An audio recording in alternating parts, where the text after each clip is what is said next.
இயேசுவின் நாமத்திலே உங்களை வாழ்த்தி 12வது பாடத்திற்கு வரவேற்கிறேன்.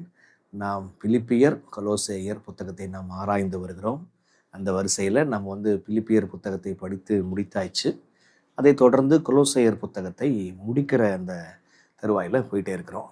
நாம் இன்று கொலோசேயர் 3ஆம் அதிகாரத்தில் வசனம் 18 முதல் 4ஆம் அதிகாரத்தில் முதல் 6 வசனங்கள். கொலோசேயர் 3:18 முதல் 25 வரை 4ஆம் அதிகாரத்தில் முதல் 6 வசனங்களை நாம் ஆராயப் போகிறோம்.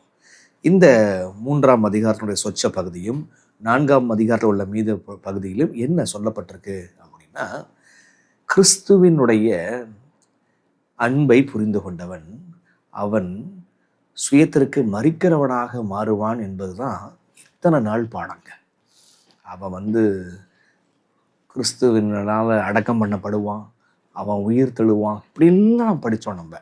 அப்போ கிறிஸ்துவினால் அடக்கம் பண்ணப்பட்டவன் அவன் ஒருவருக்கொருவர் எப்படி வாழ்வான், அந்த கிறிஸ்துவை பற்றின அந்த அறிவு, அந்த உறவு, அந்த அன்பு நம்ம வாழ்க்கையில் மற்றவங்களோட உறவு கொள்ளும் பொழுது அந்த உறவுகளை எப்படி கிறிஸ்துவுக்குள்ளாக மாறுதலை அடைய வைக்கும். இதுதான் இந்த பாடத்தினுடைய நோக்கம். குறிப்பாக இந்த 3ஆம் அதிகாரத்தினுடைய 18ஆம் வசனம் முதல் சொச்ச பகுதியும் 4ஆம் அதிகாரத்தில் முதல் 6 வசனங்களும் எதை குறித்து பேசுகிறதுன்னு சொன்னால், ஒரு 7 மக்களோடு எப்படி நம்ம இருக்க போகிறோம். கிறிஸ்துவுக்குள்ளாக இருக்கும் பொழுது ஒரு மனைவி எப்படி இருப்பா, ஒரு கணவர் எப்படி இருப்பார், பிள்ளைங்க எப்படி இருப்பாங்க, தகப்பன் எப்படி இருப்பாங்க, எஜமான் எப்படி இருப்பார், வேலைக்காரங்க எப்படி இருப்பாங்க, புறஜாதிகள் மத்தியில் நாம் எப்படி இருக்க வேண்டும். 7 விஷயம் உங்களுக்கு புரியுதா? உங்களுக்கு கணவன், மனைவி, பெற்றோர், பிள்ளைகள், எஜமான், ஊழியர்கள், புறஜாதிகள் மத்தியிலே தேவனுடைய பிள்ளைகள். இந்த 7 விஷயங்கள் எப்படி இருக்கணும் அப்படின்றதான் நம்ம பார்க்க போகிறோம். ஆக கிறிஸ்துவை குறித்தின அந்த தெளிவு உண்டாகும் பொழுது அது சக மனுஷரை நம் பழகிற விதத்தில் அந்த மாற்றங்களை அது ஏற்படுத்த வேண்டும். சரிங்களா? இந்த பாடங்கள் அநேகருடைய வாழ்க்கையில் பிரயோஜனமாக இருக்கும் என்று நான் நம்புகிறேன். ஒரு கேள்வி, நீங்கள் கிறிஸ்துவை அறிந்திருக்கிறீர்களா? என்ன பிரதர் அப்படின்னு கேட்குறீங்களா?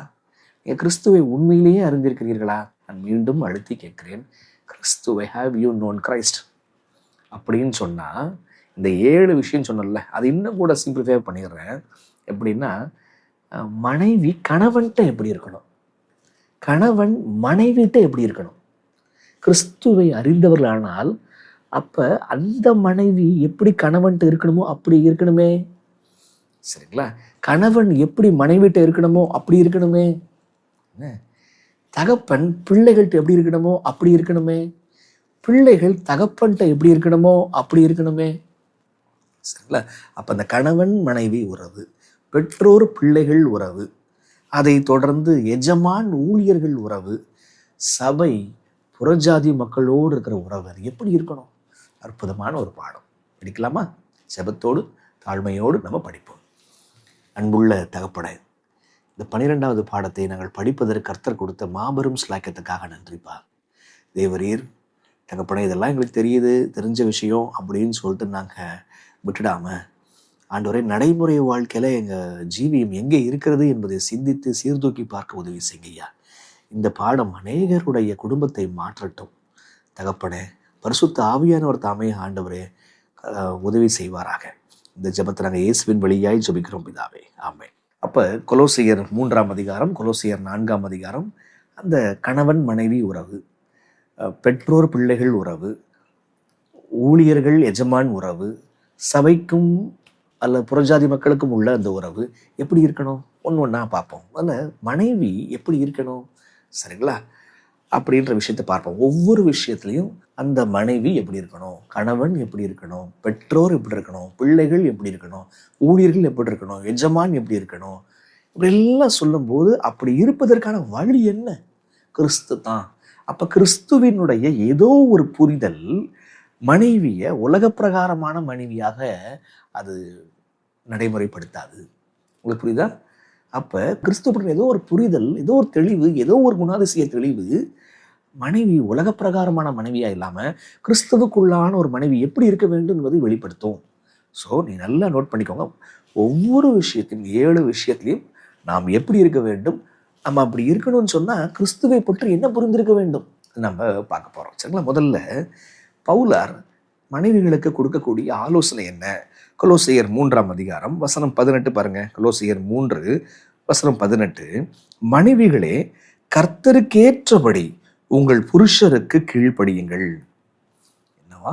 மனைவிகளே கர்த்தருக்கு ஏற்றபடி உங்கள் புருஷருக்கு கீழ்ப்படியுங்கள். இந்த இடத்துல மனைவி என்ன செய்யணும்னு சொல்லிட்டு பவுலார் சொல்றாரு, கவனிச்சிங்களா? மனைவிகளே கர்த்தருக்கு ஏற்றபடி உங்கள் புருஷருக்கு கீழ்ப்படியுங்கள். கீழ்ப்படியுங்கள், சப்மிட். என்ன? கர்த்தருக்கு ஏற்றபடி உங்கள் புருஷருக்கு உங்களை ஒப்படையுங்கள் அப்படின்னு தான் விஷயம் வருதுங்க. சரி, அப்போ ஒப்படையுங்கள்னா நான் ஒப்படைக்கிறேன் பிரதர். அப்புறம் ஒப்படைக்கிறீங்க அப்படின்னு சொன்னால் அந்த ஒப்படைத்த மனைவியினுடைய சில குணாதிசயத்தை பைபிள் நமக்கு சொல்லுகிறது. நீங்கள் உண்மையிலேயே ஒப்படைச்சிருக்கிறீங்களா? நீங்கள் உண்மையிலேயே ஒப்படைத்த ஒரு நல்ல ஒரு கிறிஸ்தவ மனைவியா அப்படின்னா வாங்க எபேசியர் 5:33 வரும். இந்த குணாதிசயம் உங்கள்கிட்ட காணப்படுதா? எபேசியர் 5 வசனம் 33 பாருங்க. 5:33, எப்படியும் உங்களில் அவனவன் தன்னிடத்தில் அன்பு கூறுவது போல தன் மனைவியினிடத்திலும் அன்பு கூற கடவன். மனைவியும் புருஷனிடத்தில் பயபக்தியாய் இருக்க கடவுள். கவனிச்சிங்களா? அதுதான் மேட்டர். மனைவியும் புருஷனிடத்தில் எப்படி இருக்கணுமா? பயபக்தியாய் இருக்கணும். அதாவது இன்னொரு வார்த்தையில் சொல்லணும்னு சொன்னா, மனைவியும் புருஷரிடத்தில் மரியாதை கொடுங்க. அப்ப அந்த மரியாதையை கொடுக்குறீங்களா? அப்ப உண்மையிலே ஒப்படைக்கிற மனைவி புருஷனுக்கான மரியாதையை செலுத்துவாள். என்ன? புருஷனை கனப்படுத்துவாள். அதுதான் முக்கியங்க. சரி, 1 தீமோத்தேயு 2ஆம் அதிகாரத்துக்கு வருவோம். 1 தீமோத்தேயு 2ஆம் அதிகாரம் 11-12, ஸ்திரீயானவள் எல்லாவற்றிலும் அடக்கம் உள்ளவளாய் இருந்து அமைதியோடு கற்றுக்கொள்ள கடவுள். உபதேசம் பண்ணவும் புருஷன் மேல் அதிகாரம் செலுத்தவும் ஸ்திரீயானவளுக்கு நான் உத்தரவு கொடுக்கிறது இல்லை. அவள் அமைதலாய் இருக்க வேண்டும். அப்ப ஒரு புருஷனுக்கு உபதேசம் பண்ண முடியாது, புருஷன் மேல அதிகாரம் செலுத்த முடியாது, ஆளுகை செலுத்த முடியாது. அப்ப மனைவி புருஷன் மேல அவளே ஆர்டர் போடுறாளா? புருஷன் ஓடி ஓடி அந்த ஆர்டரை கீழ்ப்படுகிறானா அப்படின்னா அந்த மனைவி கிறிஸ்துவுக்குள்ள இல்லை. அவ புருஷனுக்கு ஒப்படைக்கலன்னு அர்த்தம். புருஷனுக்கு ஒப்படைத்த மனைவி புருஷனை கனம் பண்ணுகிறவளாய், மரியாதை கொடுக்கிறவளாய் இருக்கிறாள். அடுத்தது, புருஷனுக்கு உபதேசிக்க மாட்டாள். புருஷனுக்கு உபதேசிக்கிறது மட்டும் இல்லை, அவன் மேல அவன் அதிகாரம் செலுத்த மாட்டா. அவங்க கீழ்ப்படியலனா உடனே கோவம் வந்துடுறது அப்படிலாம் கிடையாதுங்க. புருஷன் மேல அவ அதிகாரம் செலுத்த மாட்டா. இவ அதிகாரத்தினால புருஷனை வேலை வாங்குறது இல்லை. சரிங்களா? அப்படின்னா இவளுக்குள்ள உறவானது எப்படி இருக்க வேண்டும்? ஸோ 2 விஷயம் பார்த்துருக்குறோம். கனப்படுத்துகிறவள் ஒப்படைத்தவள், அவள் அதிகாரம் செலுத்தாதவள் ஒப்படைத்தவள் அப்படின்ற விஷயத்த படிச்சுக்கிட்டோம். 1 பேதுரு 3ஆம் அதிகாரத்துக்கு வாங்க. 1 பேதுரு 3ஆம் அதிகாரத்துக்கு வந்தீங்கன்னு சொன்னா வசனம் 1-2 பாருங்க. இங்க ஒப்படைத்த மனைவி எப்படி இருக்கிறா பாருங்க. அந்தபடி மனைவிகளே உங்கள் சொந்த புருஷருக்கு கீழ்ப்படிந்திருங்கள். மீண்டும் என்ன? Submit to your own husband அப்படின்னு சொல்றாங்களா? அப்பொழுது அவர்களில் யாராவது திருவசனத்திற்கு கீழ்ப்படியாதவர்களா இருந்தால், எந்த ஹஸ்பண்டாவது வசனத்துக்கு கீழ்ப்படியாம இருந்தாங்கன்னா பயபக்தியோடு கூடிய உங்கள் கற்புள்ள நடக்கையை அவர்கள் பார்த்து போதனையின்றி மனைவிகளின் நடக்கையினாலே ஆதாயப்படுத்தி கொள்ளப்படுவார்கள். அப்ப அதிகாரம் செலுத்தக்கூடாது, போதிக்க கூடாதுன்னு சொன்னாங்கல்ல. அப்ப போதிக்காம எப்படி? ஒருவேளை புருஷன் கர்த்தருக்குள் இல்லை, வசனத்துக்கு கீழ்ப்படியல அப்படின்னா எப்படி திருத்துறது? கர்த்தருக்குள் இருந்தாங்க, கீழ்ப்படுகிறாங்கன்னு விஷயம் வேலை, கர்த்தர் பார்த்துக்கிறாரு அவங்களுக்கு.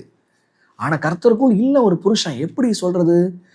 கட்டளை போட்டு திருத்த முடியாதுங்க, அதிகாரம் பண்ணி திருத்த முடியாதுங்க, நீங்க போதனை பண்ணி திருத்த முடியாதுங்க. எப்படியா? அமைதலோடு உங்களுடைய நடக்கையினாலே அவர்களை ஆதாயப்படுத்துங்கள். உங்களுக்கு புரியுதா? அப்ப போதனையின்றி மனைவிகளின் நடக்கையினாலே ஆதாயப்படுத்தி கொள்ளப்படுவார்கள். அப்ப ஒப்படைத்தவள் எப்படி இருப்பா? புருஷனை கனப்படுத்துவாள். ஒப்படைத்தவள் அவள் அதிகாரம் செலுத்த மாட்டாள்.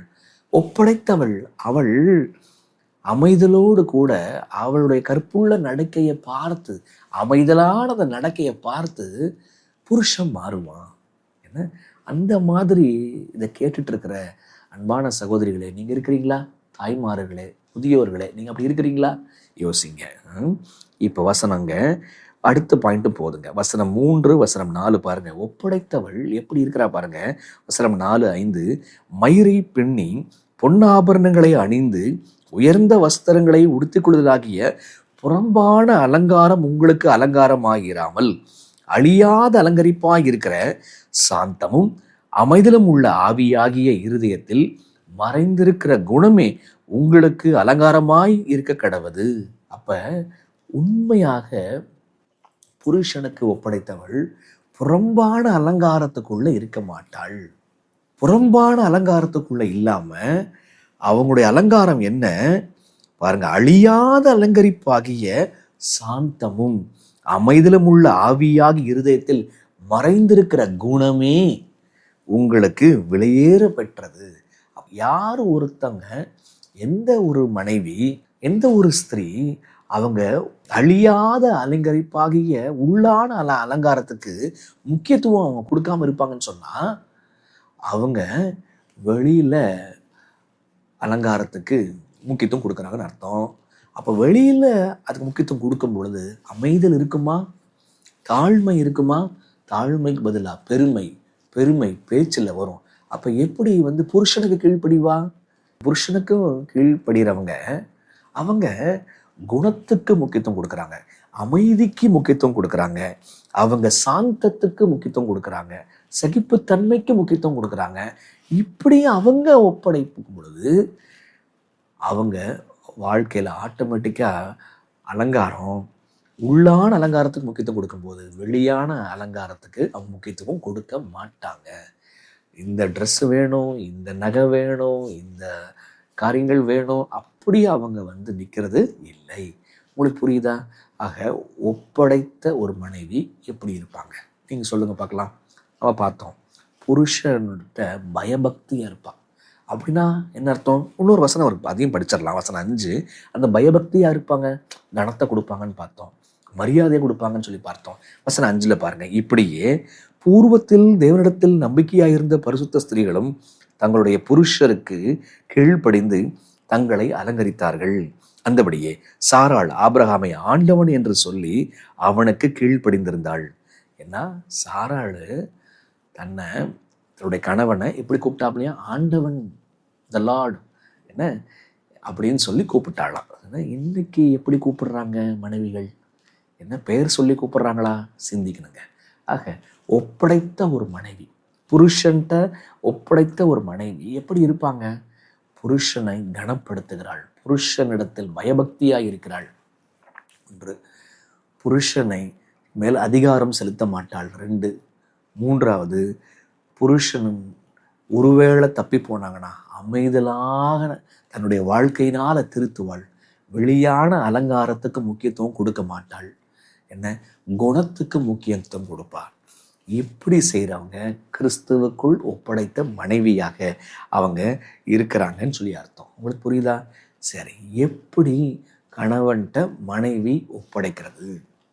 எப்படி அவள் பேசாமல் திருத்துறது? கஷ்டம் இல்லையா இது? பேசாமல் திருத்துறதுன்றது. திருந்தாமலேயே கணவர் போயிட்டே இருப்பார், நம்ம பேசவே கூடாதுன்னு எப்படிங்க சாத்தியம் அது? அதை யோசிச்சிருக்கிறீங்களா? அதை எப்படி நீங்கள் சால்வ் பண்ணுறீங்க உங்கள் வாழ்க்கையில்? எப்படி வெளியில் அலங்காரத்துக்கு முக்கியத்துவம் கொடுக்காம குணத்துக்கு எப்படி அலங்காரத்துக்கு அதுதான் முக்கியம்னு சொல்லிட்டு எப்படி ஒரு மனைவி இருக்க முடியும்? அப்படின்னா எபேசியர் 5ஆம் அதிகாரத்துக்கு வாங்க. இந்த மனைவி சாராள் மாதிரி ஆளுங்கள்லாம் இப்படி இருக்கிறாங்கன்னு சொன்னால் அப்போ சீக்ரெட் எங்கே இருக்குது? வாங்க, சீக்ரெட் கிறிஸ்துட்ட இருக்குது. கிறிஸ்துட்டு ஒவ்வொரு மனைவியும் ஒரு பாடத்தை கற்றுக்கொள்ள வேண்டும். அந்த பாடத்தை கற்றுக்கொண்டாதான் கணவன்கிட்ட எப்படி இருக்கணுமோ, கணவன்கிட்ட ஆண்டவர் எப்படி இருக்க சொல்கிறாரோ அப்படி இருக்க முடியும். கிறிஸ்துட்டு இந்த பாடத்தை கற்றுக்கொள்ளவில்லை என்று சொன்னால் தாழ்மை வராது, ஒப்படைப்பு வராது, கீழ்ப்படிதல் வராது. 1 கொரிந்தியருங்க, அந்த மனைவிக்கான சீக்ரெட் எங்கே இருக்குது? கிறிஸ்துட்டு இருக்குது. கிறிஸ்து என்ன செஞ்சாரு? அதை புரிஞ்சுக்கிறார் பாருங்க. 1 கொரிந்தியர் 11 வசனம் 3 ஒவ்வொரு புருஷனுக்கும் கிறிஸ்து தலையாய் இருக்கிறார் என்றும், ஸ்திரீக்கு புருஷன் தலையாய் இருக்கிறார் என்றும், கிறிஸ்துவுக்கு தேவன் தலையாய் இருக்கிறார் என்றும் நீங்கள் அறிய வேண்டும் என்று விரும்புகிறேன். என்னவா, மனைவிக்கு புருஷன், புருஷனுக்கு கிறிஸ்து, கிறிஸ்துவுக்கு பிதா. அப்படின்னு என்ன சொல்றாங்க? உங்களுக்கு புரியுதா? உங்களுக்கு கிறிஸ்து எப்படி பிதாவுக்கு ஒப்படைச்சாரோ, கிறிஸ்துவனுடைய தலை யாரு? பிதா. பிதாவுக்கு எப்படி ஒப்படைத்து வாழ்ந்தாரோ அதே போல மனைவியினுடைய தலை யாரு? புருஷன். அப்ப கிறிஸ்து பாருங்க, அவரு தன்னைத்தானே தாழ்த்தி என் சித்தம் அல்ல உன் சித்தம் ஆக கடவுதுன்னு சொல்லிட்டு சாகுற வரைக்கும் அவர் சித்தத்தை நிறைவேற்றினாங்க. அப்ப அப்படி அவர் அப்படி வாழ்ந்தாருன்னு சொல்லிட்டு மனைவி கிறிஸ்துட்டு பாடத்தை எடுத்துக்கொள்கிறாள். உங்களுக்கு புரியுதா? சரி, இப்ப கணவர் எப்படி இருக்க வேண்டும்? கொலோசையர் 3ஆம் அதிகாரத்துக்கு வாங்க. மனைவி ஒப்படைக்கணும், மனைவி கனப்படுத்தணும், மனைவி அதிகாரம் செலுத்தக்கூடாது, மனைவி அமைதலோடு திருத்தணும், மனைவி வெளிப்பிரகாரமான அலங்காரம் அல்ல, குண அலங்காரம் தான் முக்கியம். இதுதான் ஒப்படைத்தவள்னு. இப்ப புருஷன் எப்படி இருக்க வேண்டும்? எப்படி இருக்குன்னா, கொலோசியருக்கு வந்துருங்க. கொலோசியர் 3:19 வாங்க. கொலோசியர் 3:19. 18 வருஷமா, இப்ப 19 போவோம். புருஷர்களே, உங்கள் மனைவிகளில் அன்பு கூறுங்கள், அவர்கள் மேல் கசந்து கொள்ளாதிருங்கள். கசப்பு உங்க மனைவி மேல வர வேண்டாம். உங்கள் மனைவிகளில் அன்பு கூறுங்கள். இன்ட்ரெஸ்டிங்ல. அப்ப மனைவி ஒப்படைக்கணும், கணவன் என்ன செய்யணும்? கணவன் அன்பு செலுத்தணும், மனைவி மேல கசப்பா இருக்கக்கூடாது. இதை கேட்டுட்டு இருக்கும்போது, இதை கேட்டுட்டு இருக்கிற புருஷர்களே, நீங்க ஏதாவது உங்களுக்குள்ள கசப்பு வச்சிருக்கீங்களா? உங்களுடைய வாழ்க்கை துணையை குறித்து உங்களுக்கு கசப்பு உங்களுக்குள்ள இருக்குதா? நீங்க அன்பு பாராட்டணும்னு சொல்லிட்டு பைபிள் சொல்லுது. கசந்து போகக்கூடாது, உங்க மனசுல கசப்பை சுமக்கக்கூடாது அப்படின்னு சொல்லிட்டு ஆண்டவர் சொல்றாருங்க. என்ன? சரி, இப்ப இன்னொரு விஷயம் பாருங்க. 1 பேதுரு 3ஆம் அதிகாரத்துக்கு வாங்க. அப்ப அன்பு கூறணும் அப்படின்னு வரும்பொழுது எப்படி அன்பு கூறுறது? 1 பேதுரு 3:7 பாருங்களேன். 1 பேதுரு 3, நம்ம இந்த 1 பேதுரு 3 தான் நம்ம படித்தோம். நம்ம இப்போ 6 வரைக்கும் முடித்தோம், 7க்கு போயிடுவோம். அந்தபடி புருஷர்களே, மனைவியானவள் பலவீன பாண்டமாய் இருக்கிறபடியினால் உங்கள் ஜெபங்களுக்கு தடை வராதபடி, இன்ட்ரெஸ்டிங், அண்டர்லைன் பண்ணுங்க, உங்கள் ஜெபங்களுக்கு தடை வராதபடிக்கு நீங்கள் விவேகத்தோடு அவர்களுடனே வாழ்ந்து உங்களுடனே கூட அவர்களும் நித்திய ஜீவனாகிய கிருபையை சுதந்திரித்துக் கொள்கிறானபடினால் அவர்களுக்கு செய்ய வேண்டிய கனத்தை செய்யுங்கள். அப்ப புருஷன் மேல ஸ்திரீ பயபக்தியா இருக்கணும். அதே போல கணவன் மனைவிக்குரிய கனத்தை கொடுக்க வேண்டும். ஏன் கொடுக்கணும்? அவங்க பலவீனமான பாண்டம், அவங்களுக்குரிய அன்பை நீங்க கொடுக்கல. அன்புனா அர்த்தம் என்ன? அவங்கள மதிக்கணும். இவங்க அவங்கள பயபக்தியா நடத்தணும். ஆனா புருஷர்கள் மனைவிகள்கிட்ட மரியாதை கொடுக்கணும். அப்ப புருஷர்களே, உங்க மனைவிகள் நீங்க மதிக்கிறீங்களா? Do you really respect your life partner? யோசிங்க. அவங்க பலவீனமான பாண்டமாக இருக்கிறபடினாலே நீங்க அவங்களுக்கு உங்க அன்பை கனத்தினால காட்டணும். சரிங்களா? சரி, ஒருவேளை காட்டல, என்ன ஆகும்னா பைபிள் சொல்லுது பாருங்க, உங்கள் ஜெபங்களுக்கு தடை வராதபடி நீங்க உங்க மனைவிட்டு அன்பு கூறாம, நீங்க உங்க மனைவிக்குரிய மரியாதையை நீங்க கொடுக்காம, நீங்க ஒரு ஈனப்பிறவி மாதிரி அவங்கள நடத்துவீங்கன்னு சொன்னா உங்களுடைய ஜெபங்களுக்கு ஆண்டவர் செவி கொடுக்க மாட்டாரு. ஆண்டவர் உங்க ஜெபங்களுக்கு தடை செய்வாரு. நீங்க போய் எவ்வளவு ஊழியத்தை செய்யலாம், என்ன வேணா செய்யலாம், ஆனா உங்க ஜெபங்களுக்கு ஆண்டவர் பதில் கொடுப்பது இல்லை. அப்ப ஆண்டவர் அந்த ஜெபங்களுக்கு தடை வராதபடிக்கு புரிஞ்சுக்கணும். அவங்க சரீரத்தால, மனதால, ஆவிக்குரிய வாழ்க்கையில பலவீனமான பாண்டமா இருக்கிறாங்க. ஏன்னா பிசாசு தொட்ட முதல் பாத்திரம் யாரு? மனைவி தானே, பெண் தானே. அப்ப அப்ப வஞ்சனைக்கு ரொம்ப லேசா உட்படுகிறவள். அப்ப அவங்களுக்குரிய கனத்தை கொடுங்க, அவங்களுக்குரிய பாதுகாப்பை கொடுங்க. இல்லை அப்படின்னா உங்க ஜெபத்திற்கு தடை வந்துடும். அப்ப புருஷர்களே, நீங்கள் அன்பு செலுத்துங்கள். அன்பு எப்படி? நீங்க அவங்களுக்குரிய மரியாதையை கனத்தை கொடுங்க. சரிங்களா? அப்ப மரியாதையை கனத்தை நீங்க கொடுத்தீங்கன்னு சொன்னா அன்பு செலுத்துறீங்கன்னு சொல்லிட்டு அர்த்தமாகுது. சரி, இப்போ எப்படி இந்த மாதிரி அன்பு செலுத்த முடியும் அப்படின்னா ரொம்ப ரொம்ப இன்ட்ரெஸ்டிங்கான விஷயங்க. இப்போ எபேசியர் 5க்கு வாங்களேன். எப்படி மனைவி கிறிஸ்துட்டேருந்து ஒரு பாடம், கிறிஸ்து எப்படி பிதாக்கு ஒப்படைச்சாரோ அந்த மாதிரி நான் ஒப்படைக்கணும். இல்லை, ஒரு கனெக்ஷன் இருக்குது கிறிஸ்துவோட. அப்போ பிதாட்ட கிறிஸ்து எப்படி நடந்துக்கிட்டாரோ அதை புரிஞ்சுக்கும் போது மனைவி புருஷன்ட்ட அப்படியே நடக்கிறா. அதே போல் கிறிஸ்துட்ட ஒரு விஷயம் இருக்குதுங்க, அது கணவன் புரிந்து கொள்ள வேண்டிய விஷயம். அதை புரிந்து கொள்ளணும்னு சொன்னால் மனைவி மேலே கசப்பு வந்துருங்க. எபேசியர் 5ஆம் அதிகாரத்துக்கு வந்துருங்க. எஃபிஷியன்ஸ் சாப்டர் 5, எபேசியர் 5 வசனம் 25 பாருங்க. புருஷர்களே உங்கள் மனைவிகளில் அன்பு கூறுங்கள், அப்படியே கிறிஸ்துவும் சபையில் அன்பு கூர்ந்து. கிறிஸ்துவும் சபையில் அன்பு கூர்ந்து என்னவா? புருஷர்களே உங்கள் மனைவியில் அன்பு கூறுங்கள், அப்படியே கிறிஸ்து சபையில் அன்பு கூர்ந்து. முதல்ல கிறிஸ்து பிதாவுக்கு கீழ்ப்படிந்தார், மனைவிக்கான பாடம். இப்ப கிறிஸ்து சபையில் அன்பு கூறுறாரு. ஏன்னா கிறிஸ்து அவர் தலையா இருக்கிறாரு, சபைக்கு தலையா இருக்கிறாரு.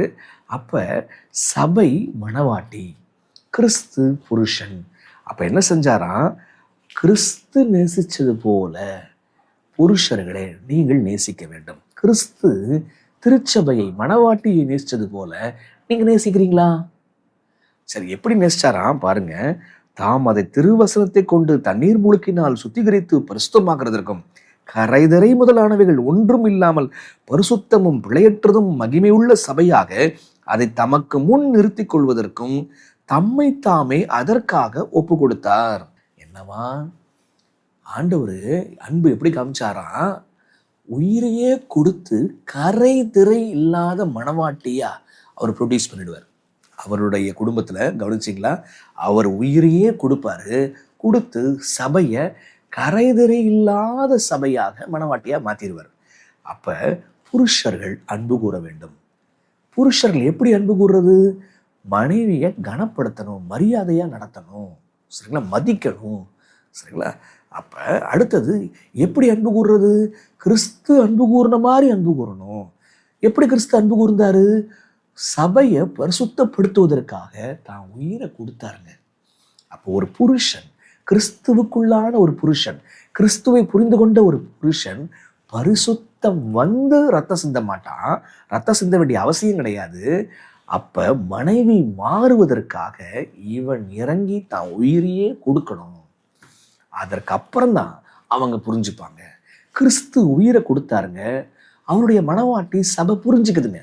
அப்ப அவங்க மாறட்டும், அதுக்கப்புறம் கிறிஸ்து கீழே இறங்கலைங்க. கிறிஸ்து இறங்கினாருங்க, அதற்கப்புறம் அவங்க மாறுறாங்க. அவர் உயிரையே கொடுத்தாருங்க, அது சபை புரிஞ்சுக்குதுங்க. அப்ப இதை கேட்கிற, இந்த பாடத்தை கேட்கிற அன்பான புருஷர்களே, நீங்க எங்கேயாவது இறங்கணுமா? எங்கேயாவது உங்களுடைய மனைவியை மதிக்கணுமா? மரியாதை கொடுக்கணுமா? எங்கேயாவது விட்டு கொடுக்கணுமா? யோசிங்க. உங்க அன்பு நீங்க காட்டுறீங்க, அந்த அன்பு கிறிஸ்துவுக்கு நிகரான அன்பு தானா? உங்களை நீங்களே பரிசோதனை பண்ணி பாருங்க இன்னைக்கு. அப்ப உங்களுடைய அன்பு கிறிஸ்துவை போல் இருக்கணும்னா நீங்க எதையாவது கொடுக்கணுமே. என்னத்தை கொடுக்குறீங்க? அவங்க ஏறி வரட்டும்னு காத்திருக்கிறீங்களா? சிந்தனை செய்யுங்க. ஆக கிறிஸ்துவை புரிந்து கொண்ட மனைவி அவள் தன்னை சப்மிட் பண்ணுவா. கிறிஸ்துவை புரிந்து கொண்ட கணவன் அவன் கிறிஸ்துவினுடைய அன்பை காட்டுவான். கவனிச்சிங்களா? கணவன் மனைவிக்குள்ள இந்த உறவு கிறிஸ்துவனால எப்படி அழகா மாறுது, அலங்காரமா மாறுது. உங்களுக்கு புரியுதா? ஆக கிறிஸ்து ஒப்படைத்தது போல ஒரு மனைவி ஒப்படைக்கணும். கிறிஸ்து அன்பு கூர்ந்தது போல ஒரு கணவன் அன்பு கூற வேண்டும். இதுதான் நம்ம கற்றுக்கொள்ள வேண்டிய முதலாவது பாடம். ரெண்டாவது, குழந்தைங்க தகப்பனார் எப்படி இருக்கணும்? என்ன, கிறிஸ்துவை புரிந்து கொண்ட ஒரு குழந்தை எப்படி இருக்கும்? கிறிஸ்துவை புரிந்து கொண்ட ஒரு தகப்பன் எப்படி இருப்பாப்ல? சரிங்களா? இப்போ கேள்வி வரும், ஒரு குழந்தை எப்படிங்க கிறிஸ்துவின் அன்பை புரிஞ்சுக்கிறது? இல்லை, வாங்க பாடத்துக்கு போனோம்னு சொன்னால் அருமையான விளக்கம் அதுக்காக இருக்குதுங்க. வாங்க. அப்போ குழந்தைகள் எப்படி இருக்க வேண்டும் என்று பவுல் சொல்கிறாருன்னு பாருங்களேன். எப்படி மனைவி எப்படி இருக்கணும்னு சொன்ன பவுலாரு, கணவன் எப்படி இருக்கணும்னு சொன்ன பவுலாரு, இப்போ பிள்ளைகள் எப்படி இருக்கணும் சொல்கிறார். வாங்க கொலோசியர் 3ஆம் அதிகாரத்துக்கு வந்துருங்க. கொலோசியர் 3:18 வாசிச்சோம், 19 வாசிச்சோம், இப்போ 20 அழகாக சொல்லிட்டே வராரு. வசனம் 20, பிள்ளைகளே உங்கள் பெற்றோருக்கு எல்லா காரியத்திலேயும் கீழ்ப்படியுங்கள், இது கர்த்தருக்கு பிரியமானது. என்னவா? பிள்ளைகளே உங்கள் பெற்றோருக்கு கீழ்ப்படியுங்கள். சரிங்களா? பிள்ளைகளே, பெற்றோருக்கு கீழ்ப்படிங்கள். ஏன் கீழ்ப்படியணும் அப்படின்னா, வாங்க எபேசியர் 6ஆம் அதிகாரத்துக்கு வாங்க. பிள்ளைகளே, நீங்கள் பெற்றோருக்கு கீழ்ப்படிங்க. ஏன் கீழ்ப்படியணும் பெற்றோருக்கு? சரிங்களா? வாங்க பைபிள் சொல்ற விளக்கத்தை பார்ப்போம். எபேசியர் 6:1. பிள்ளைகளே, உங்கள் பெற்றோருக்கு கர்த்தருக்குள் கீழ்ப்படியுங்கள், இது நியாயம். இது கர்த்தருக்கு பிரியம் சொன்னாங்க, இது நியாயம் சொல்லிட்டு இங்க சொல்றாங்க. அப்ப அதுதான்ப்பா சரி. It is right. அது சரி, அதுதான் சரி. ஆக உன் பெற்றோருக்கு நீ கீழ்ப்படி. எது வரைக்கும்? உனக்கு பெற்றோர் உயிரோடு இருக்கிற வரைக்கும் நீங்க அவங்க பிள்ளை தான். என்ன திருமணமான முடிச்சுதான் அதெல்லாம் கிடையாது. அவங்களுக்கு நீங்க கீழ்ப்படிங்க அப்படின்னு சொல்லிட்டு வசனம் சொல்லுதுங்க. அப்ப பிள்ளைகளை என்ன செய்யணுமா? உங்க பெற்றோர் கீழ்ப்படிங்க. ஏன் கீழ்ப்படிணுமா? அது சரி, அதுதான்ப்பா சரி. அப்ப எது சரி? பெற்றோர் என்ன சொல்றாங்களோ அதை கர்த்தருக்குள்ள கீழ்ப்படிங்க, அதுதான் விஷயம். சரி, இப்ப வசனம் 2, 2வது காரணம் இருக்கு. பிள்ளைகள் ஏன் பெற்றோருக்கு கீழ்ப்படிய வேண்டும்? முதல்ல அது சரி, அது நியாயம்னு சொல்லி பார்த்தோம், அது தேவனுக்கு பிரியம்னு சொல்லி பார்த்தோம். இப்ப வசனம் 2 பாருங்க. உனக்கு நன்மை உண்டாயிருப்பதற்கும் பூமியிலே உன் வாழ்நாள் நீடித்திருப்பதற்கும் உன் தகப்பனையும் உன் தாயும் கனம் பண்ணுவாயாக என்பது வாக்குத்தத்தம் உள்ள முதலாம் கற்பனையா இருக்கிறது. அப்ப பிள்ளைகள் ஏன் கீழ்ப்படியணும்? அது சரி. 2வது அதுதான் சரி. சரிங்களா? வாழ்க்கையில எது சரி? உங்க அப்பா அம்மா என்ன சொல்றாங்களோ அதை கேட்டு போமா. அவங்களுக்கு மேல நீ புத்திசாலி நினைக்காத. அப்ப 2வது, உன்னுடைய வாழ்நாள் என்ன நீடித்திருப்பது, கர்த்தர் உனக்கு கொடுக்கிற தேசத்திலே உன்னை வாழ்நாள் நீடித்திருப்பதற்கு நீ அவங்களுக்கு கீழ்ப்படி. உன் ஆயுசு காலம் கூடணுமா?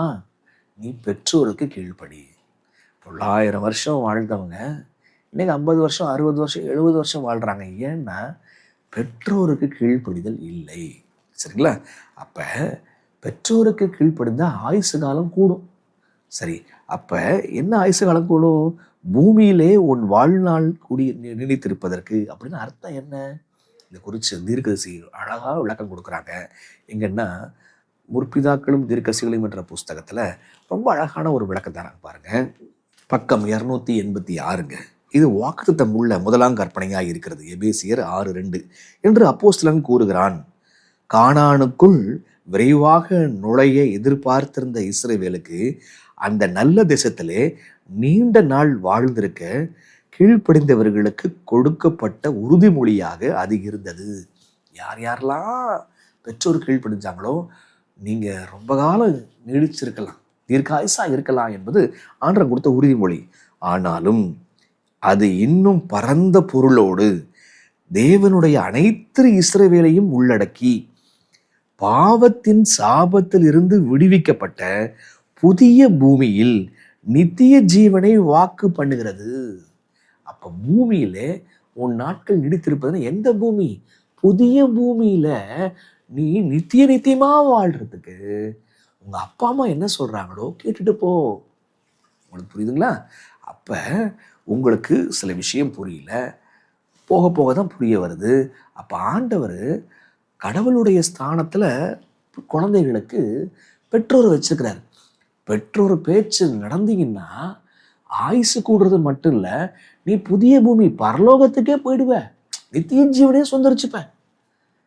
எவ்வளவு இன்ட்ரெஸ்டிங்கான விஷயம். அவ பிள்ளைகளை நீங்க கீழ்ப்படியணும். ஏன்? சரி அவங்கள்ட்ட இருக்குது, அதனால கீழ்ப்படி. அவங்க வழியில நீ போனீன்னா நீ புதிய பூமிக்குள்ளே போயிடுவ, பரலோகத்துக்குள்ளே போயிடுவ. அதுதாங்க விஷயம். அப்ப பிள்ளைகளே, நீங்க எல்லா விஷயத்திலையும் நீங்கள் உங்கள் பெற்றோருக்கு கீழ்ப்படுகிறீங்களா? அந்த சந்தோஷம் உங்களுக்குள்ள இருக்குதா? நீங்க யோசிக்கிறீங்க. இப்ப பெற்றோருக்கு கீழ்ப்படியணும்னு அர்த்தம் என்ன? இப்ப மனைவி புருஷனுக்கு கீழ்ப்படியணும் அப்படின்னா ஒப்படைக்கணும்னு அர்த்தம் என்ன? அமைதலா இருக்கணும்னு சொல்லி பார்த்துக்கிட்டோம்ல. அப்ப பிள்ளைங்க கீழ்ப்படின்னு அர்த்தம் என்ன? தீர்க்கதரிசி அழகழகா மணிமணியா வார்த்தைகளை போடுறாங்க பாருங்க. இது நீங்க சொல்லுங்க, எத்தனை வருதுன்னு சொல்லுங்க. சரிங்களா? பிள்ளைகள் பெற்றோரை மதித்து ஒப்பு கொடுத்து கீழ்ப்படிந்திருக்க மாத்திரம் 5ஆம் கற்பனை கோரவில்லை. என்னவா? மதிக்கிறது, அவர்களுக்கு ஒப்பு கொடுக்கிறது, கீழ்ப்படிறது மட்டும் 10 கற்பனை ஃபோக்கஸ் பண்ணி சொல்லல. மாறாக அவர்களுக்கு அன்பையும் உருக்கத்தையும் காண்பித்து அவருடைய பாரங்களை லகுவாக்கி அவருடைய நல்ல பெயர்களை காப்பாற்றி அவர்களுக்கு வயதான காலங்களில் அவர்களை பராமரித்து ஆறுதல் படுத்தவும் கோருகிறார். போதகர்களுக்கும் அதிகாரிகளுக்கும் இன்னும் யாருக்கெல்லாம் தேவன் அதிகாரம் கொடுத்திருக்கிறாரோ அவர்களை எல்லாம் மதிக்க வேண்டும் என்று அது சேர்ந்து கூறுகிறது. இப்ப கீழ்ப்படிதல் அர்த்தம் என்ன? சரி, கீழ்ப்படிதல் அப்படின்னு சொன்னா ஏதோ மதிக்கிறது, ஒப்பு கொடுக்கறது மட்டும் இல்லை. கவனிங்க, நீங்க உங்க பெற்றோர்கிட்ட அன்பு காட்டுறீங்களா?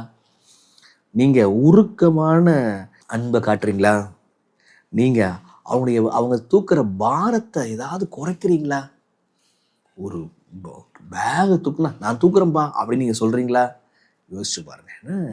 அப்புறம் அவங்க நல்ல பெயரை காப்பாத்துறீங்களா? அவங்களுக்கு வயதான காலங்களில் நீங்கள் அவங்கள பராமரிக்கிறீங்களா? அதான் சொன்னேன், இது ஏதோ கல்யாணம் ஆகிறதுக்கு முன்பாக உள்ள கட்டளை வச்சுக்க போகிறீங்க இல்லை. அவங்க உயிரோடு இருக்கிற வரைக்கும் நம்ம கீழ்ப்படியணும். அப்படின்னா வயதான காலத்தில் பராமரிக்கணும். திருமணமானவர்களுக்கு, பிள்ளைகளுக்கு ஆண்டவர் கேட்குற விஷயம், திருமணமான பிற்பாடு உங்களை பெற்றோரை சந்தோஷமாக வைத்திருக்கிறீர்களா? கிறிஸ்துவை புரிந்திருப்பீர்களானால், கட்டளையை புரிந்திருப்பீர்களானால், தீர்க்கதரிசனங்களை புரிந்திருப்பீர்களானால், திருமணத்துக்கு பிற்பாடு உங்கள் பெற்றோர்கள் உங்களை குறித்து சமாதானமாக இருக்கிறாங்களா? நீங்கள் அவங்கள சமாதானமாக வச்சிருக்கிறீங்களா? யோசிக்கிறீங்க. வயதான காலங்களை பராமரித்து ஆறுதல் படுத்தவும் கோருகிறார்.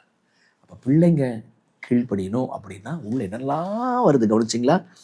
அன்பாக இருக்கணும், இரக்கமாக இருக்கணும், உருக்கமாக இருக்கணும், அவங்க நல்ல பேரை காப்பாற்றணும், அவங்க பாரத்தை லகுவாக்கணும், அவங்களுக்கு வயசான காலத்தில் பராமரிக்கணும், ஆறுதல் செய்யணும். இதெல்லாம் சேர்ந்தா தான் கீழ்ப்படிதல். அப்போ இதெல்லாம் எப்படி இருக்க முடியும்? சரிங்களா? இதெல்லாம் எப்படி அவங்க இருக்க முடியும் அப்படின்னா, அதாங்க, கிறிஸ்து அவர்களுக்கு நித்திய ஜீவனை கொடுக்குறாரு, இவர்கள் வழியாக கொடுக்குறாரு என்பது உண்மை புரியுமானால், அவர்களை உயிரோடு இருக்கிற வரைக்கும் அவர்கள்ட்ட இருந்த ஞானத்தை நம்ம சம்பாதிச்சுக்கணுங்க. உங்களுக்கு புரியுதுங்களா? அவர்கள் வழியாக தான் ஞானம் பிள்ளைகளுக்கு வந்துக்கிட்டே இருக்குதுங்க. அவங்க உயிரோடு இருக்கிற வரைக்கும் ஆண்டவர் அவங்கள்ட்ட ஞானம் கொடுப்பாரு. அந்த ஞானத்தை பிள்ளைகள் சுதந்திரித்துக் கொள்ள வேண்டும். அப்போ நம்ம அன்பு காட்ட முடியும். அப்போ கிறிஸ்து அவர்களுக்கு நித்திய ஜீவனை பெற்றோர் வழியாக கொடுக்குறாருங்க. இதை புரிந்து கொள்ளும் பொழுது நாம் கிறிஸ்துவை போலவே அந்த அன்பை நம்ம காட்ட முடியும். சாக போகிற நேரத்தில் கூட கிறிஸ்து என்ன பண்ணாரு? இதோ உன் தாய், இதோ உன் மகன் சொன்னாரா இல்லையா? எங்க உலக ரட்சகருங்க சாகிற நேரத்தில் அவங்க அம்மாவை ஃபோக்கஸ் பண்ணார் பாருங்க. அப்போ உயிரோடு இருக்கும்போது எவ்வளவு ஃபோக்கஸ் பண்ணிருப்பாரு, எவ்வளவு பராமரிச்சிருப்பாரு. நீங்கள் யோசிங்க. அந்த மாதிரி கிறிஸ்துவின் அன்பை நீங்கள் உடையவர்களாக இருக்கிறீங்களா? உங்கள் பெற்றோர்கிட்ட யோசிங்க. இப்போ ஒரு தகப்பன் எப்படி இருக்கணும்னு சொல்லிட்டு பவுலார் கூறுகிறார். வாங்க, கொலோசையர் 3ஆம் அதிகாரம் வசனம் 21, 18 பார்த்தோம், 19 பார்த்தோம். 18 மனைவி, 19 புருஷன், 20 பிள்ளைகள், 21 பிதாக்கள். பிதாக்களை உங்கள் பிள்ளைகளை திடனற்று போகாதபடி அவர்களுக்கு கோபம் ஊட்டாதிருங்கள். ஒரு அப்பா எப்படி இருக்கணும்? ஒரு அப்பா எப்படி இருக்கணும் அப்படின்னு சொன்னால், அவங்கள கோபம் ஊட்டாதீங்க அப்படின்னு சொல்லிட்டு, திடனற்று போகாதபடி அவளை கோபம் ஊட்டாதீங்க. அப்போ எப்படி இருக்கணுமா? உபாகமம் 6ஆம் அதிகாரத்துக்கு வாங்க. உபாகமம் 6, உபாகமம் 6ல் வசனம் 6-7 பாருங்க. இன்று நான் உனக்கு கட்டளையிடுகிற இந்த வார்த்தைகள் உன் இருதயத்தில் இருக்க கடவுது. என்ன முதல்ல இருதயத்தில் இருக்கணும். நீ அவைகளை உன் பிள்ளைகளுக்கு கருத்தாய் போதித்து, நீ உன் வீட்டிலே உட்கார்ந்திருக்கிற போதும், வழியிலே நடக்கிற போதும், படுத்துக் கொள்ளுகிற போதும், எழுந்திருக்கிற போதும் அவைகளை குறித்து பேசி, அவைகளை உன் கையின் மேல் அடையாளமாக கட்டிக்கொள்வாயாக. அவைகள் உன் கண்களுக்கு நடுவே ஞாபகக்குறியாய் இருக்க கடவுது. அவைகள் உன் வீட்டு நிலைகளிலும் உன் வாசலிலும் எழுதுவாயாக. அப்ப பிள்ளைகளே, பெற்றோருக்கு கீழ்ப்படிங்க. பெற்றோர் என்ன செய்யணும் அப்படின்னா, அந்த குறிப்பா தகப்ப என்ன செய்யணும் அப்படின்னா, அவனுடைய மனசுல அந்த கற்பனை என்ன செய்யணும் இருக்கணும். உட்காரும் போதும், எழுந்திருக்கும் போதும், நடக்கும் போதும், படுத்திருக்கும் பொழுதும் அப்படியே லைஃப்பில் அப்படியே கேஷுவலாக பைபிள் எடு, நோட் எடு, பேப்பர் எடு. அப்போ பைபிள் ஸ்டடியில் மட்டும் இல்லை, குடும்ப ஜபத்தில் மட்டும் இல்லை, அப்படியே நடக்கும்போது, போகும்போது, வரும்போதும் லைஃபினுடைய காரியங்களை அப்படியே பைபிளோடு லிங்க் பண்ணி அப்படியே கேஷுவலாக, அது ஒரு வேத பாடமே தெரியாமல் ஒரு வேத பாடத்தை, ஒவ்வொரு விதையை அப்படியே கொடுத்துட்டு போயிட்டே இருக்கணுங்க. அப்போ அவங்களுக்கு வெறுப்பு தட்டாமல், அழகா ஒரு குழந்தைக்கு அப்படியே ஊட்டி விடுற மாதிரி கொஞ்சம் கொஞ்சமா கொஞ்சம் கொஞ்சமா கொஞ்சம் கொஞ்சமா அவங்க ஞானமா என்ன செய்யணும், அவங்களுக்கு போதிக்கணும். என்ன ஏதோ கிளாஸ் எடுத்து போதிக்கணும்னு கிடையாது, அப்படியே போதிச்சுக்கிட்டே இருக்கணும். இப்படி தகப்பன்மார்கள் நீங்க இருக்கிறீங்களா? முதல்ல தேவனுடைய வார்த்தை, அவருடைய கற்பனை உங்க மனசுக்குள்ள நிரம்பி வழியுதா? நிரம்பி வழிஞ்சாதான் அப்படி போற போக்குல அப்படியே சொல்லி கொடுத்துட்டு போயிட்டே இருக்க முடியுங்க. அப்படிப்பட்ட ஒரு தகப்பனாக நீங்க இருக்கிறீங்களா? நீதிமொழிகள் 22:15 பாருங்க. இப்படி போதிக்கிறது மட்டும் இல்லாம நீதிமொழிகள் 22:15 பாருங்க. பிள்ளைகள் நெஞ்சில் மதியினம் ஒட்டியிருக்கும், அதை தண்டனையின் பிரம்பு அவனை விட்டு அகற்றும். என்னவா? குழந்தைகள்கிட்ட முட்டாள்தனம் ஒட்டிட்டு இருக்கோம், அது பிரம்பு அதை நீக்கும். அப்ப போதிக்கிறது மட்டுமல்ல, பிள்ளைகளுக்கு சில சமயங்களில் பிரம்பும் கையாள வேண்டியது அவசியமாக இருக்கிறது. அப்ப பெற்றோர், தகப்பன் மனசுல வசனத்தை வச்சிருக்கிறாரா? உட்காரும் போதும், போகும்போதும், நடக்கும் போதும், படுத்திருக்கும் போதும் அப்படி ஞானமா விதைக்கிறாரா? பிள்ளைகள் அதை விரும்பக்கூடிய வகையில விதைச்சிட்டு இருக்கிறாரா? அவர் தாங்க கர்த்தருக்குள்ளான தகப்பன். அவரு ரொம்ப நேக்கா பிரம்ப கையாளுறாரா? யோசிங்க. இந்த இடத்துல நீங்க ஞானமா இருக்கிறீங்களா? உங்க கோபத்தை காட்டுறீங்களா? அல்லது கர்த்தருக்கு கீழ்ப்படியில அப்படின்னு சொல்லிட்டு ஞானமான முறையில அவங்கள திருத்துறீங்களா? யோசிக்கணுங்க. ஆக ஒரு தகப்பன் எப்படி இருக்கணும் அப்படின்றத நம்ம புரிஞ்சுக்கிட்டோங்க. ஒரு பிள்ளை கர்த்தருக்குள் கீழ்ப்படியணும். ஒரு பெற்றோர் அவங்களும் கிறிஸ்துவை புரிந்து அவங்களும் பார்த்தீங்கன்னா பெற்றோர் அந்த கிறிஸ்துவனுடைய அன்பை பிள்ளைகளுக்கு காண்பிக்க வேண்டும். அது உட்காரும் போதும், நடக்கும் போதும் போதிக்கிறதுனால ஏன்னா எல்லாவற்றுக்கும் மேலாக முக்கியமான பாடம் என்னன்னா, தகப்பனும் நிறைய விஷயம் சொல்லணும்னு அவசியமே இல்லைங்க. முதல்ல அவங்க வாழ்க்கையில கொண்டு வரும் பொழுது ஆட்டோமேட்டிக்கா பிள்ளைகளை பார்ப்பாங்க. அவங்க பேசும்போது, நடக்கும்போது, நிறைய சமயத்துல பேசும்போது, நடக்கும்போது, இதை சொல்றதுக்கு பாஸ்டர் சொல்லிருக்காரு இல்லையா, நீ கிளாஸ்ல கவனிச்ச இல்லையா அப்படின்ல. நம்ம வெயிட்டேஜ் எங்க இருக்குன்னா, வெயிட்டேஜ் நம்மளுடைய வாழ்க்கையில இருக்குது. அந்த வாழ்க்கையில இருந்து அதை போய் சொல்லும்போது சொல்லுகின்ற வார்த்தைக்கு மரியாதை இருக்கும். ஐயோ என்ன ரொம்ப பூமர் அங்கிளா இருக்கிறாரு அப்படின்லாம் சொல்ல மாட்டாங்க. அழகாக லட்டு மாதிரி எடுத்துப்பாங்க. ஏன்னா அப்ப வாழ்க்கையிலே தகப்பனாக இருக்க வேண்டும். அப்ப அதுதாங்க நம்ம பிள்ளைகளை வழிநடத்துகின்ற மிக முக்கியமான ஒரு விஷயம். இது நம்ம கற்றுக்கொள்ளுகின்ற 2வது பாடம். ஆக மனைவியும் கணவனும் எப்படி இருக்கணும் பார்த்தாச்சு. பெற்றோரும் தகப்பனும் பிள்ளைகளும் எப்படி இருக்க வேண்டும், எப்படி அந்த உறவு கிறிஸ்துவுக்குள்ளாக மாறுது நம்ம புரிஞ்சுக்கிட்டாச்சு. இப்ப 3வது, ஒரு வேலைக்காரர் எப்படி இருக்கணும், எஜமான் எப்படி இருக்கணும், இவங்க 2 பேர் உறவு கிறிஸ்துவுக்குள்ள எப்படி இருக்கும் பாருங்களேன். கொலோசையர் 3ஆம் அதிகாரத்துக்கு வாங்க. கொலோசையர் 3ஆம் அதிகாரம் 18 மனைவி, 19 கணவன், 20 பிள்ளை, 21 தகப்பன், 22 பாருங்க. ஒன்று அப்படியே ஒவ்வொரு டாப்பிக்காக போயிட்டே இருக்குங்க. கொலோசையர் 3:22 பாருங்க. வேலைக்காரரே, சரீரத்தின்படி உங்கள் எஜமான்களாய் இருக்கிறவர்களுக்கு எல்லா காரியத்திலேயும் கீழ்ப்படிந்து நீங்கள் மனுஷருக்கு பிரியமாய் விரும்புகிறவர்களாக பார்வைக்கு ஊழியம் செய்யாமல் தேவனுக்கு பயப்படுகிறவர்களாய் கபடமில்லாத இருதயத்தோடு ஊழியம் செய்யுங்கள். கபடில்லாத இருதயத்தோடு ஊழியம் செய்யுங்கள். அப்ப என்ன சொல்றாங்க? ஒரு வேலைக்காரர் எப்படி இருக்கணுமா? நீங்கள் மனுஷருக்கு பிரியமாயிருக்க விரும்பாதீங்க.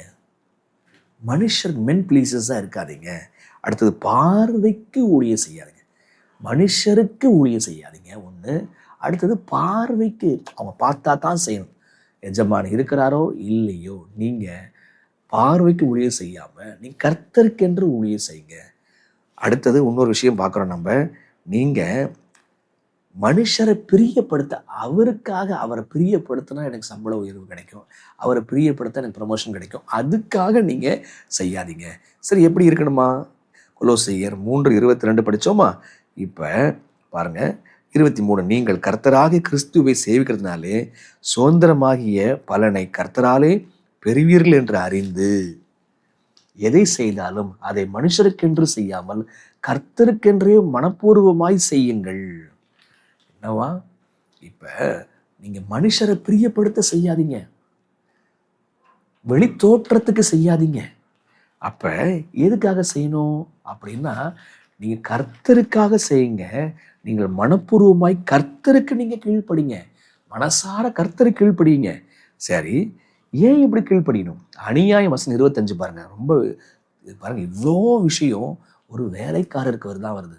கணவனுக்கு வரல, மனைவிக்கு வரல ஆலோசனை, பெற்றோருக்கு வரல, பிள்ளைகளுக்கு வரல. இவ்வளோ 4-5 வசனம் வேலை பார்க்கிறவருக்கு என்ன செய்து வருது. ஏன்னா வசனம் 22 ஆரம்பிச்சு 25 வரைக்கும் ஓடுதுங்க. அப்படின்னா எவ்வளவு ஆலோசனை ஒருத்தருக்கு தேவைப்படுற. ஒருத்தர் நம்ம வந்து வேலை செய்கிறாங்கன்னா ஏன் இவ்வளோ ஆலோசனை? அங்கே குறைபாடு இருக்குது. ஆண்டு ஆலோசனை மேலும் மேலும் கொடுக்குறாரு. 25ங்க, அநியாயம் செய்கிறவன் தான் செய்த அநியாயத்திற்கேற்ற பலனை அடைவான், பட்சபாதமே இல்லை. அப்ப தேவன் பட்சபாதம் இல்லாதவர். பட்சபாதம்லாம் பார்க்க மாட்டார் அவர். ஆகையினால அவங்கள தண்டிக்கிற ஆண்டவர் உன்னையும் தண்டிப்பார். அவன் அநியாயம் செஞ்சானா அவனை தண்டிப்பார். நீ அநியாயம் செஞ்சனா உன்னை தண்டிப்பார். நீ வந்து வேலைக்காரன் உன்னை விட்டுறலாம் மாட்டார். அப்ப தேவன் God is not the respecter of persons. என்ன, ஐயோ என்கிட்ட படமே இல்லை, தண்டனை இல்லாமல் விட்டுறலாமா? இல்லை, அப்படிலாம் கிடையாதுங்க. அப்ப நீங்க மனுஷரை பிரியப்படுத்துற நடத்துறீங்களா? பார்வைக்கு வேலை செய்றீங்களா? சரிங்களா? பார்வைக்கு மனுஷரை பிரியப்படுத்துற பார்வைக்காக வேலை செய்றீங்களா? நீங்க கர்த்தருக்காக மனப்பூர்வமாக செய்யுங்க. அதற்குரிய பலனை அவர் கொடுப்பார் உங்களுக்கு. இந்த இவர்கிட்ட வேலை செஞ்சு என்ன கிடைக்க போகுது? இல்லைங்க, ஆண்டவர் அற்புதமான வாக்குத்தத்தம் கொடுக்குறாரு. நீங்க அவருக்காக அல்ல, உங்க எஜமானுக்காக அல்ல, நீங்க கர்த்தருக்காக செய்யும் போது உங்க பலனை அடைவீங்க. அதே சமயத்துல மனுஷரை பிரியப்படுத்த பாரு அவன் இருந்தாதான் வேலை செய்வேன்னு சொல்லி செஞ்சீங்கன்னா அதற்குரிய பலனை அடைஞ்சே தீர்வீங்க அப்படின்னு சொல்லிட்டு பைபிள் நமக்கு சொல்லுதுங்க. இன்னொரு விஷயம் பாருங்க, 1 தீமோத்தேயு 6ஆம் அதிகாரத்துக்கு வாங்க. வசனம் 1-2. தேவனுடைய நாமமும் உபதேசமும் தூஷிக்கப்படாதபடி அடிமைத்தன நுகத்திற்குட்பட்டிருக்கிற வேலைக்காரர் யாவரும் தங்கள் எஜமான்களை எல்லா கணத்திற்கும் பாத்திரர் என்று எண்ணிக்கொள்ள கடவர்கள். என்னவா, ஏன் கீழ்ப்படியணுமா? தேவன் வந்து அவர் பட்சபாதம் இல்லாதவர். எனவே கர்த்தருக்கு கீழ்ப்படி. அதான் விஷயம். அவரோட குணாதிசயம் புரியுதுங்களா? அவர் பட்சபாதம் இல்லாதவர். அவர் வந்து பலனை கொடுக்கிறவர். எனவே நீங்க அவருக்காக கீழ்ப்படிங்க. லைஃப் நல்லா இருக்கும், வேலை நல்லா இருக்கும் அப்படின்றார். இப்ப சொல்றாங்க, தேவனுடைய நாமமும் உபதேசமும் தூஷிக்கப்படாதபடி எஜமான இடத்துல கீழ்ப்படிங்க அப்படின்னு சொல்றாங்க. விசுவாசிகளாகிய எஜமான்களை உடையவர்கள் தங்கள் எஜமான்களை சகோதரராய் இருக்கிறதுனாலே அவர்களை அசட்டை பண்ணாமல் நல் வேலையின் பலனை பெற்றுக்கொள்கிற அவர்கள் விசுவாசிகளும் பிரியமாய் இருக்கிறபடியால் அவர்களுக்கு அதிகமாய் ஊழியம் செய்ய கடவர்கள். இந்தபடியே போதித்து புத்தி சொல்லு. அப்ப இன்னும் உன்னுடைய எஜமான் விசுவாசத்துக்குள்ள இருப்பான்னு சொன்னா நீ வந்து அதற்குரிய பலனை நீ அடைவ அப்படின்றாங்க. ஆக ஒரு வேலைக்காரர் எப்படி இருக்கணும்? பார்வைக்கு ஊழியம் செய்யக்கூடாது, மனுஷனை பிரியப்படுத்த ஊழியம் செய்யக்கூடாது, நடிக்காத அப்படின்றார். கர்த்தருக்கென்று செய், மனப்பூர்வமா நீ வந்து செய். அப்படி செய்யும் பொழுது உனக்குரிய பலனை கொடுப்பார். தேவன் பட்சபாதம் இல்லாதவர். எனவே அவர் பலன் அளிப்பார். நல்லா செஞ்சின்னா நல்லா செய்வார், நல்லா செய்யலைன்னா தேவன் பட்சபாதம் இல்லவர். அநியாயம் செய்கிறவன் அவனுடைய பலனை அவர் ருசி பார்ப்பான். இப்படி பலனை ருசி பார்ப்பது மட்டும் இல்லைங்க, தேவனுடைய நாமம் தூஷிக்கப்படும், தேவனுடைய உபதேசம் அங்கே தூஷிக்கப்படுதுங்க. 3வது கற்பனையை முன்னோர்த்தர் வந்து மீறுவாங்க. என்ன காரணம்? வேலை செய்கிற நாம் ஒருத்தர்கிட்ட வேலை செஞ்சு நம்ம இப்படி தான் வேலை செய்வோம்னு சொன்னால் நம்மளை பார்ப்பாங்க, அவங்க கர்த்தரை வந்து தூஷிப்பாங்க, உபதேசத்தை தூஷிப்பாங்க என்று பார்க்கிறோம். தீத்து 2ஆம் அதிகாரத்துக்கு வாங்கல. தீத்து 2ஆம் அதிகாரம் நிறைய ஆலோசனைகள் பாருங்க. எங்கெல்லாம் போறாரோ அங்கெல்லாம் வேலைக்காரர் எப்படி இருக்கணும்ன்றத சொல்லித்தராருங்க. தீத்து 2:9. வேலைக்காரர் நம்முடைய இரட்சகராகிய தேவனுடைய உபதேசத்தை எல்லாவற்றிலும் அலங்கரிக்கத்தக்கதாக, என்னவா போற போக்கில் சொல்லிட்டாருங்க, உபதேசத்தை அலங்கரிக்கணுமா? எப்படி? எஜமானுக்கு வேலைக்காரன் வேலை செய்வதன் மூலமாக உபதேசத்தை அலங்கரிக்க முடியும். அவன் எப்படி வேலை செய்யறான் பாடுறா அப்படின்னு வரும்போது, ஒரு கிறிஸ்தவ வேலைக்காரன் வேலை செய்வதன் மூலமாக சத்தியத்தை உபதேசத்தை அலங்கரிக்கிறானா? நீங்க வேலை செய்வீங்கன்னு சொன்னா உங்கள் மூலமாக சத்தியம் அலங்கரிக்கப்படுகிறதா? யோசிங்க. வசனம் 10, தங்கள் எஜமான்களுக்கு கீழ்ப்படிந்திருந்து எதிர்த்து பேசாமல் எல்லாவற்றிலும் பிரியம் உண்டாக நடந்து கொள்ளவும் திடாமலும் சகல விதத்திலும் நல்லுண்மை காண்பிக்கவும் புத்தி சொல்லு. அப்போ ஆர்கியூமெண்ட் பண்ண மாட்டான், எதிர்த்து எதிர்த்து ஏட்டிக்கு போட்டி அவன் பேசிட்டு இருக்க மாட்டான். அப்போ பார்வைக்கு ஊழியம் செய்கிறவன் கிறிஸ்துவுக்குள்ளான வேலை செய்யறான் கிடையாது. மனுஷரை பிரியப்படுத்துறவன் கிறிஸ்தவ வேலைக்காரன் கிடையாது. அவன் கர்த்தருக்கு ஏற்றபடி ஊழியம் செய்கிறான், கர்த்தரை பார்த்து எஜமானுக்கு வேலை செய்கிறான், அதற்குரிய பலனை அவர் தருவார் என்று சொல்லி நம்பி வேலை செஞ்சுட்டு இருக்கிறான். இந்த எஜமான் கொடுக்காம போகலாம், அந்த எஜமான் நிச்சயமா கொடுப்பாரு. அப்ப அந்த விசுவாசத்தை இந்த எஜமான்கிட்ட காட்டுறான். தர்றது அவரு, கொடுக்கறது விசுவாசத்தை காட்டுறது இங்க காட்டுறாங்க. இப்படி காட்டும் பொழுது உபதேசம், தேவனுடைய நாமம் அலங்கரிக்கப்படுகிறது. அவன் எதிர்த்து அவன் பேசுகிறது இல்லை. 1 பேதுரு 2ஆம் அதிகாரத்துக்கு வாங்கல. 1 பேதுரு 2 வசனம் 18 பாருங்க. வேலைக்காரரே, அதிக பயத்துடனே உங்கள் எஜமான்களுக்கு கீழ்ப்படிந்திருங்கள். நல்லவர்களும் சாந்த குணம் உள்ளவர்களுக்கும் மாத்திரமல்ல, முரட்டு குணம் உள்ளவர்களுக்கும் கீழ்ப்படிந்திருங்கள். என்னவா? முரட்டு குணம் உள்ள ஆளு உன்னுடைய பாஸா இருக்கிறாங்களா, உங்களுடைய தலைவனா இருக்கிறாங்களா? என்ன முரட்டாட்டம், பக்தியே கிடையாது, கொஞ்சம் கூட பக்தி கிடையாது, கொஞ்சம் கூட உங்களை பத்தின ஒரு கரிசனை கிடையாது. அவர்களுக்கு என்ன செய்யறது? போய் அவங்கள பத்தி பேசுறதா, குறை பேசுறதா? பைபிள் சொல்லுது, அதிக பயத்துடனே எஜமான்களுக்கு கீழ்ப்படிந்தீர்கள். நல்லவர்களுக்கு மட்டுமல்ல, சாந்த குணமுள்ளவர்கள் மட்டுமல்ல, இவங்களுக்கும் நீங்க கீழ்ப்படிங்க. ஏன் அப்படின்னா, பேதுருடைய மூலம் எப்படி வேலை செய்து?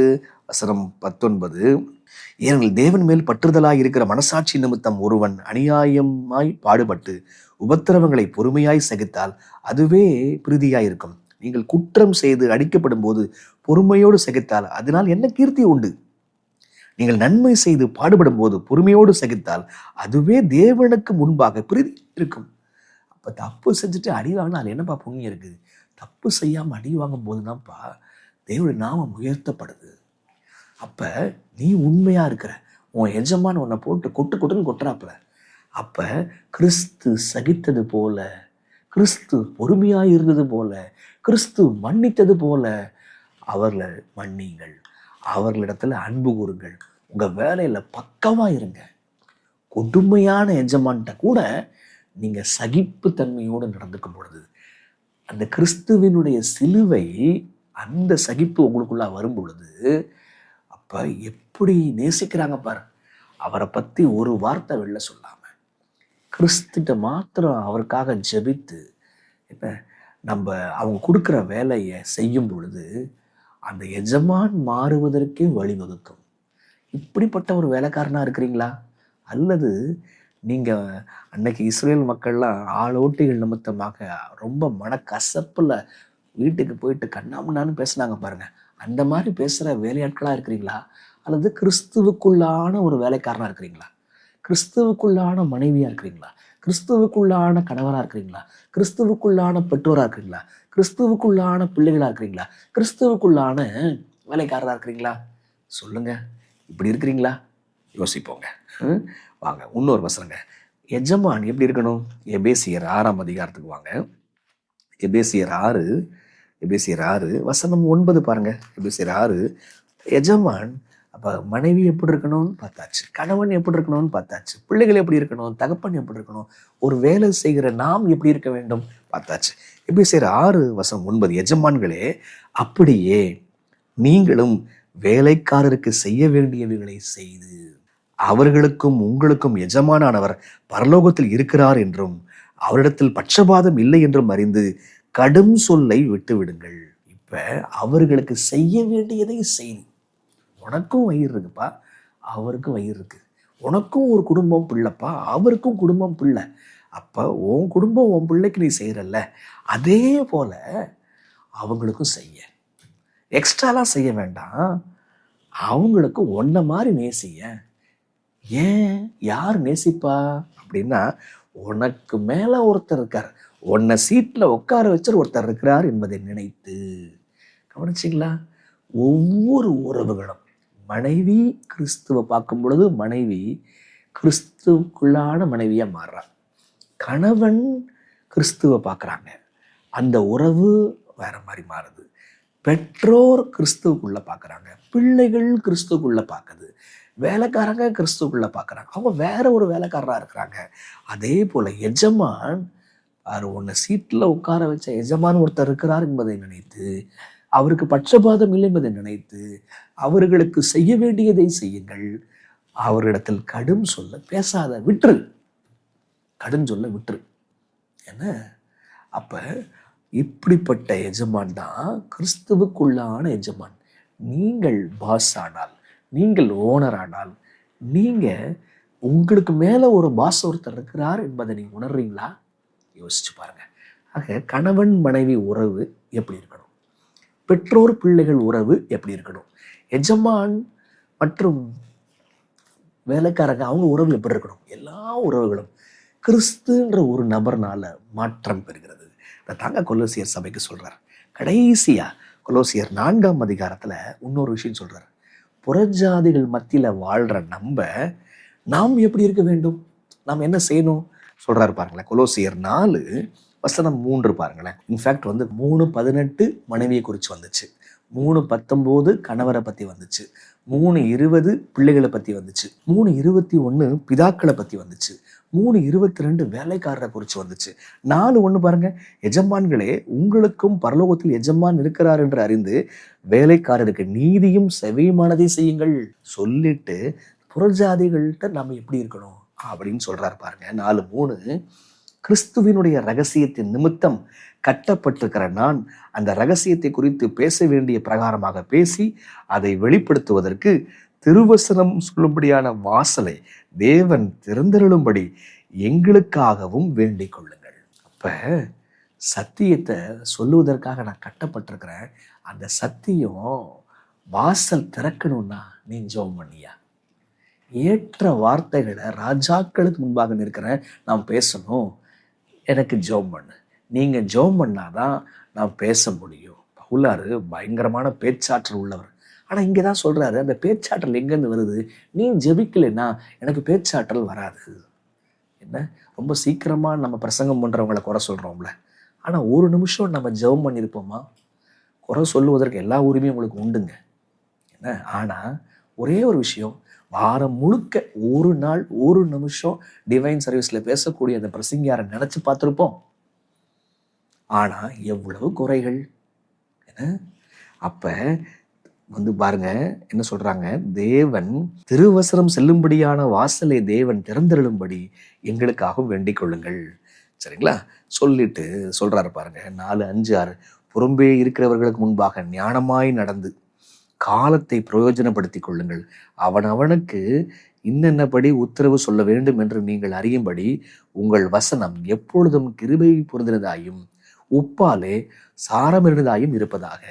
ஜெபம் பண்ணுங்க, நாம் பேசுறதுக்கு வழி திறக்கணும்.